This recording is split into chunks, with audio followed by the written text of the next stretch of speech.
My name is Voza Rivers, and to all of the viewers, this has been a very, very special occasion with the Greater Harlem Chamber of Commerce, the Harlem Arts Alliance, and the Marriott Marquis Hotel. We just launched a conversation about the importance of tourism.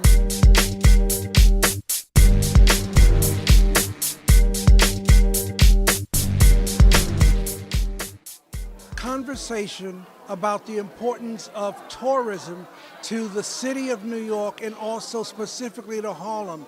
We had various representatives from the city, state, and federal entities, including Tim Zagat, famous for the Zagat Guide, and more importantly, he serves as chair of the advisory board of the New York State I Love New York Tourism Committee.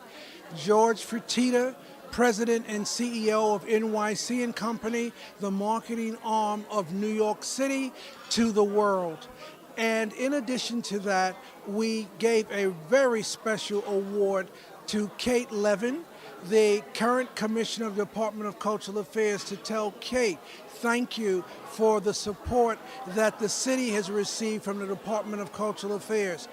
I had the pleasure also of chairing a panel that included Ken Knuckles, President and CEO of the Upper Manhattan Empowerment Zone, and also the Vice Chair of the New York City Planning Commission, Jonelle Proco, President and CEO of the world-famous Apollo Theater, Melba Wilson, famous for Melba's Restaurant on Adam Clayton Powell Jr. Boulevard, and Melba's 125 in the Harlem State Office Building.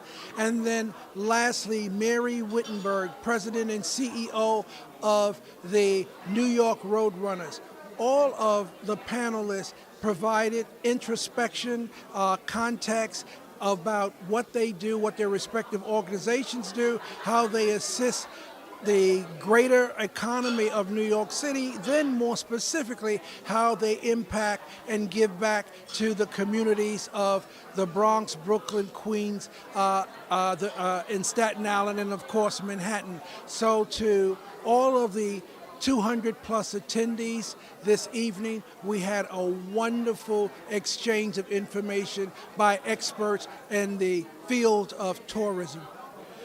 When you talk about tourism, what we're talking about is the #1 economic engine in New York City. And if that is the case, and 52 million people visited New York this year and left over $1 billion, we need, as New Yorkers, to have a better understanding of how tourism works. What happens when the Apollo opens its doors and there are people lined up who come from all over the world to visit Harlem?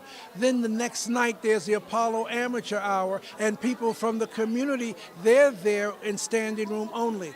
It keeps the economy growing. We heard earlier 50 people are employed by the Apollo on any given day.